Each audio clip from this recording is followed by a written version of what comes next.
Bismillahirrahmanirrahim. Assalamualaikum warahmatullahi wabarakatuh. Halo guys, perkenalkan nama aku Junaita Indriana Putri, asal kampus STKIP Bima dari Prodi Pendidikan Sosiologi semester 3. Nah, di sini aku akan membahas atau mempresentasikan mengenai biografi Auguste Comte dari buku-buku yang aku baca dan juga artikel-artikel atau informasi yang telah aku pelajari. Nah, mari kita bahas yuk bagaimana sih isi dari biografi Auguste Comte ini. Oke, langsung saja. Jadi Auguste Comte ini lahir di Montpellier, di sebuah kota kecil di bagian barat daya dari negara Prancis pada tanggal 19 Januari 1798. Nah, nama asli dari Auguste Comte itu ialah Isidore Marie Auguste Francois Xavier Comte, yang sering disebut sebagai Auguste Comte. Nah, Comte ini ia itu merupakan seorang ilmuwan Pransis yang dijuluki sebagai bapak sosiologi. Dia dikenal sebagai orang pertama yang mengaplikasikan metode ilmiah dalam ilmu sosialnya. Jadi Auguste Comte itu dilahirkan di tengah-tengah keluarga Katolik dan masih memiliki darah bangsawan. Akan tetapi ia tidak terlalu peduli dengan kebangsawannya. Nah, orang tua Auguste Comte itu berasal dari kelas menengah dan akhirnya sang ayah meraih posisi sebagai petugas resmi pengumpul pajak lokal.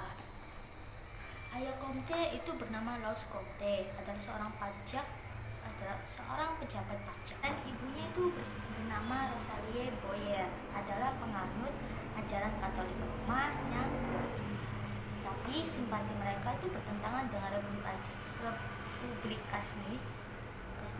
dan skeptisme yang melanda Prancis setelah Revolusi Prancis.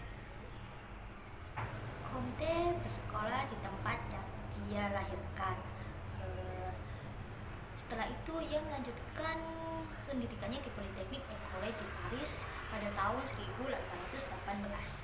Jadi di kalangan teman-temannya, Auguste Comte itu adalah mahasiswa yang keras kepala dan suka memberontak. Jadi maka dari itu dia itu tidak pernah menerima gelar tingkat sarjana.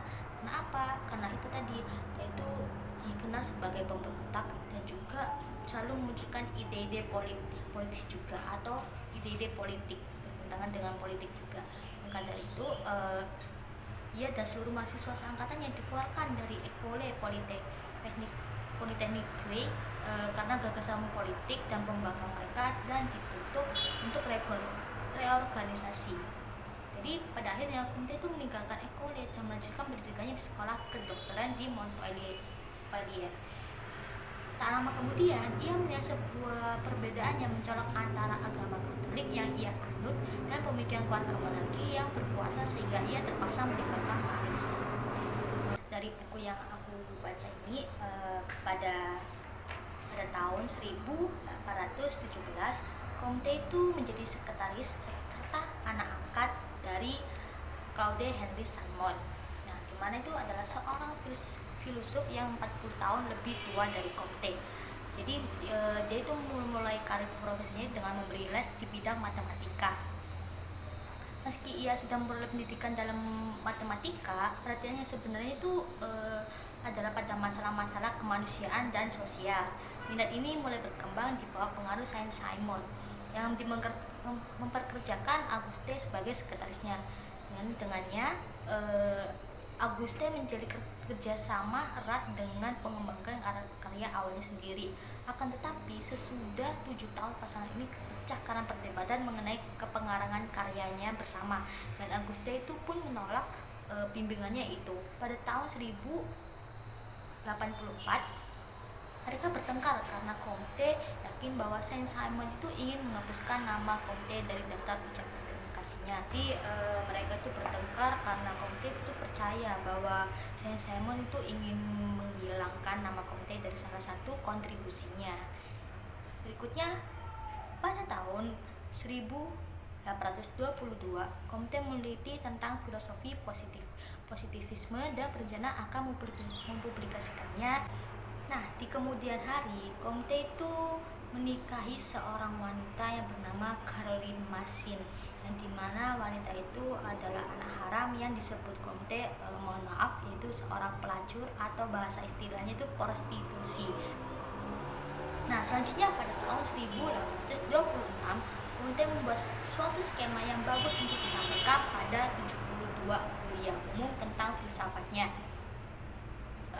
Jadi publikasi yang dirasakan di abad ramalannya mengenai filsafatnya itu menarik perhatian para pendengar terpandang. Tapi setelah melaksanakan 3 kuliah, Comte itu menderita gangguan saraf, yang dimana itu gangguan saraf itu dalam merasakan dirinya itu gangguan mental, dan kuliah itu akhirnya dihentikan. Comte itu terus menderita akibat masalah-masalah mental, dan sekali pada tahun 1827 Comte itu mencoba bunuh diri berkali-kali tetapi gagal, bahkan dengan ia melemparkan dirinya ke dalam sungai Seine. Sehingga pada tahun itu pula dia itu dibawa ke rumah sakit jiwa, tetapi ia kabur sebelum dia sembuh. Kemudian setelah kondisinya distabilkan oleh mesin, ia mengerjakan apa yang dulu direncanakan. Namun sayangnya ia telah bercerai dengan istri tersebut. Ia bercerai dengan mesin pada tahun 1842 karena alasan yang belum diketahuinya. Nah, saat-saat di antara pengerjaan kembali terencana sampai pada perceraiannya, Comte itu mempublikasikan bukunya yang berjudul Le Cours de Philosophie Positive. Di tahun 1844, Comte itu menjalin kasih dengan Clotilde de Vaux dalam hubungan yang tetap platonis.